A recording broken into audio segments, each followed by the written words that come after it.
This episode is brought to you by the Sterling Soap Company. Christmas will be here before you know it. And you know what would make a great stocking stuffer for everybody in your family? Sterling Soap. From bar soap to shave soap, beard balm to lip balm, aftershaves and lotions, Sterling Soap has something for everyone on your list. Check out their seasonal soaps that will complement the scents of your home this holiday season.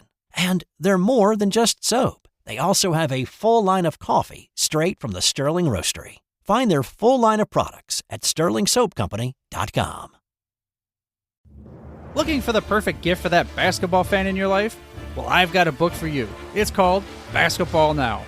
Newly updated for 2025, it spotlights 50 of the NBA's top stars. Think fast breaks, clutch threes, and buzzer beaters.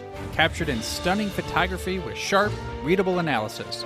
From rising stars to veteran icons, this book is a courtside pass to the game right now. Wrap up a slam dunk this holiday season and pick up your copy of Basketball Now today at your favorite bookseller.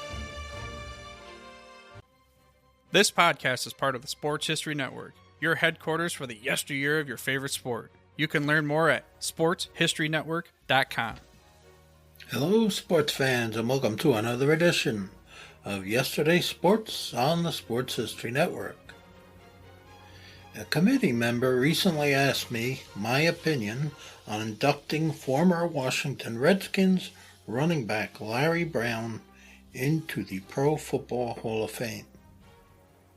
First, I want to say it's an honor that this committee member values my opinion enough to ask me to contribute to this discussion. I have the utmost respect for Larry Brown, his achievements, and his approach to playing the game. He played with a mindset of giving 100% effort on every play, a quality not often seen in today's game. Despite his small size, he possessed the courage and fearlessness of a giant. Larry often said that his mental toughness came from growing up in the tough Hill District of Pittsburgh. Unfortunately, his style of play, combined with his small size, resulted in knee injuries. And unlike today, a knee injury in the 1970s was difficult to recover from. Arthroscopic surgery was not available back then, and physical therapy and rehabilitation were not as advanced as today. Because of these injuries, he was never the same player after the 1972 season. Now, of course, that's not Larry's fault. If they had the technology and knowledge in the 1970s that they have today, his career probably wouldn't have been cut short, and he'd likely already be in the Hall of Fame. Brown's accomplishments in his first 4 seasons are impressive, but is it enough to warrant a bust in Canton? I'm not sure it is. You can argue that other Hall of Fame players had their careers cut short by injury. Gale Sayers and Terrell Davis are 2 examples. Why are they in and Brown isn't? Well, maybe they were more popular, and we all know that popularity influences who gets inducted and who doesn't. Another reason could be that running backs skilled at catching passes out of the backfield are undervalued. Players like Brown, Lydell Mitchell, and Chuck Foreman excelled in this area. Foreman led the NFL in receptions in 1975, had 3 seasons with over 1,000 rushing yards, and appeared in 5 Pro Bowls. Mitchell led the league in receptions in 1974 and in 1977, and had 3 seasons with over 1,000 rushing yards and played in 3 Pro Bowls. Neither Foreman nor Mitchell is in the Hall of Fame. In his rookie season, Brown ran for 888 yards, the 4th most in professional football. He finished second for the Rookie of the Year award behind Calvin Hill. He was also chosen for the Pro Bowl. In 1970, Brown led the NFL in rushing with 1,125 yards. He was chosen for the Pro Bowl and All-Pro teams. In 1971, he ran for 948 yards, ranking 6th in the league. He was again selected for the Pro Bowl and All-Pro teams. 1972 proved to be Brown's best season. He ran for 1,216 yards, second best in the league. But he achieved this in only 12 games.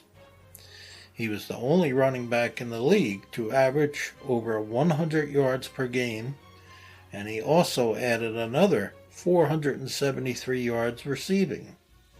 He was again selected for the Pro Bowl and All-Pro teams and was awarded the NFL MVP. But he wasn't finished yet.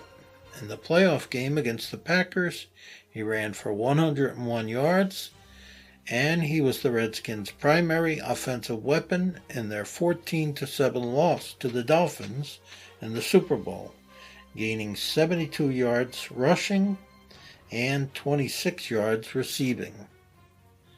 Brown ran for 860 yards in 1973, but his average per carry dropped to 3.2.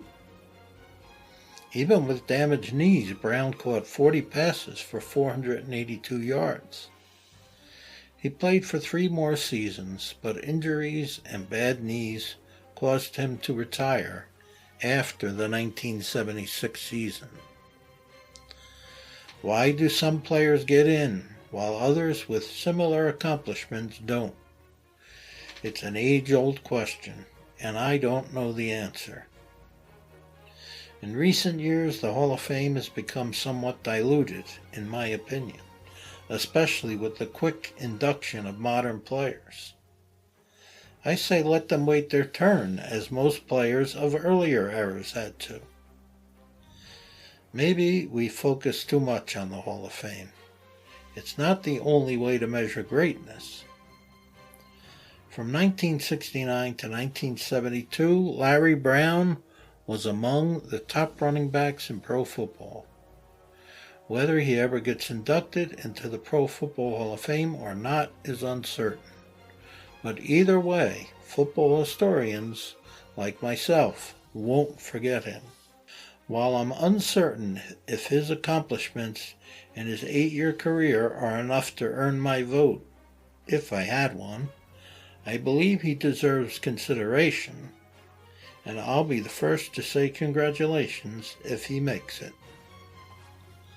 That will conclude our podcast for today. I hope you enjoyed it. Thank you, and God bless. This podcast is part of the Sports History Network, your headquarters for the yesteryear of your favorite sport. You can learn more at sportshistorynetwork.com. Hey there, sports history fan.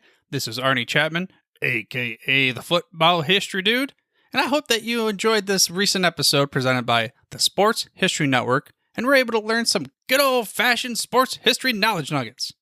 I started the Sports History Network back in 2020 with the mission to help podcasters find a community of like-minded sports history nerds, as well as helping aspiring podcasters to start their own shows.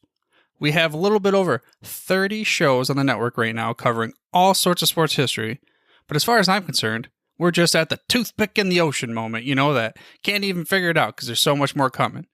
We wanted to create the ultimate headquarters for sports yesteryear, starting with Podcast Network and our website, but we're going to continue to move into other mediums as well. And here's the cool part, because we want you to be part of our team. So if you're interested in starting your own podcast, or maybe being a guest on one of our shows, or who knows, maybe even writing an article for us over on the website.